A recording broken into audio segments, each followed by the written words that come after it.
Where is the justice in this? I'm not here to bring justice. I'm here to end a haunting.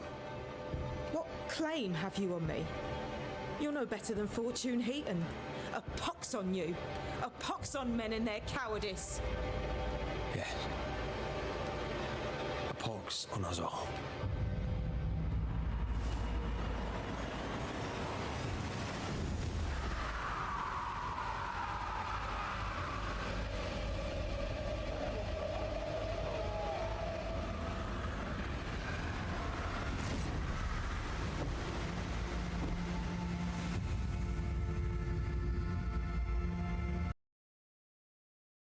Hey everyone, welcome to my first impression video of a game.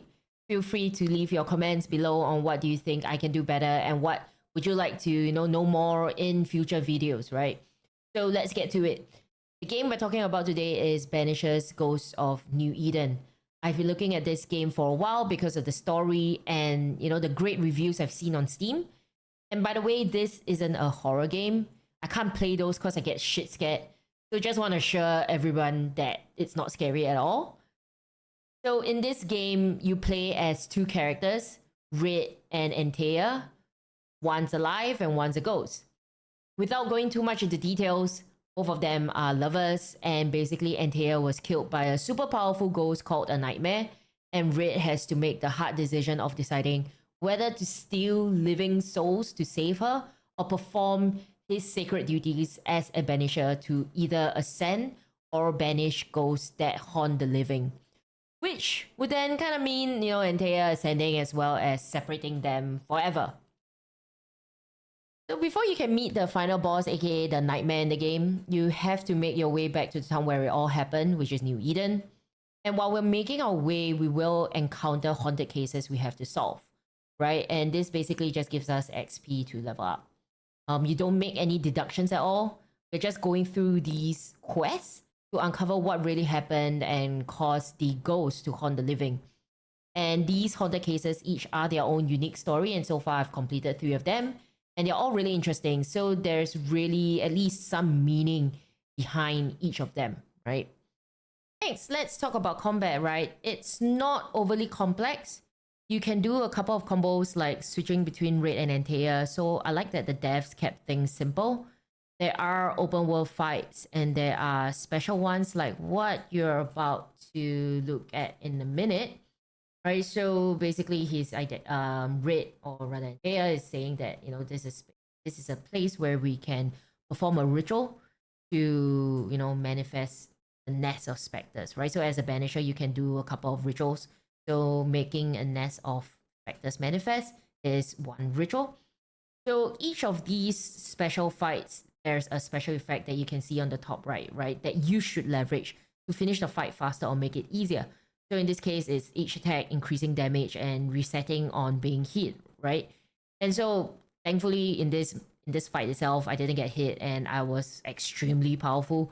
So the fight kind of, went away pretty quickly and easily. But basically, at the end of these special fights, what you kind of get is increased attributes which buff your character. And you can also collect, ingredients that you can use to upgrade your character as well. So the one thing that isn't really great about combat is that you have to face the enemy when you want to block or parry its attacks. Else, you'll just get hit. But I think this is just a minor thing that we have to get used to. Okay, so the game map itself is super simplified, right? There are some POIs which I think, kind of focuses on just helping you get special items for upgrades. Like for example, these first chests, right? These upgrades is something that I'll talk about later. But what I really like about this map is that it's really simple. It's not filled to the brim because sometimes you would just end up trying to complete all these side quests constantly. You get distracted from the main story, and then when you want to go back to the main story, you either forget what have happened, or you're just too lazy to continue because you're just mentally exhausted, right? And to reveal parts of the map is just by entering a certain area.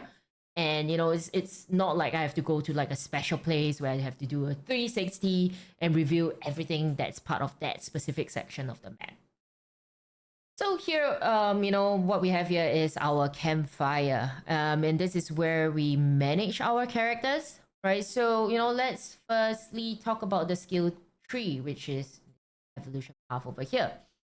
I like it that it's pretty straightforward, which again, I appreciate. And, a plus point is that you don't really have to be overly concerned about choosing the right skill. Because like, for example, in this path, is between Sixth Sense and Heavy Artillery, right? What you would think is like, oh, I have to choose the right one to start with. If not, I can't make changes later. But that's not the case over here. Actually, once you have kind of unlocked this, section, you can switch between either one of them, which allows you to change up the way you play the game, right? And I think this is really great. Again, we don't need to be overly concerned and scared that we can't reset our skills. So next, let's look at our upgrades, right? And this is where, the special ingredients kind of come in. None of these I can update right now, but let's look at, maybe this specific gear, where my next path is this rare upgrade, right? And you can look below, it shows our required resources, and I obviously do not have those. And therefore, that's why I can't upgrade those gear. But the gear is separated into like red on the left, and then like on the right, it's where it's for Antea, right? Where it's more on the punch damage, and what other abilities that she can do. So anyway, overall, I'm really liking the game because, I feel like the devs have treated, pretty much a great game. The story is great. Combat is fine, and interesting. When you execute those combos, things aren't overly complex. And by the way, I kind of recommend this, playing this on a game controller. I'm playing on an Xbox Elite controller.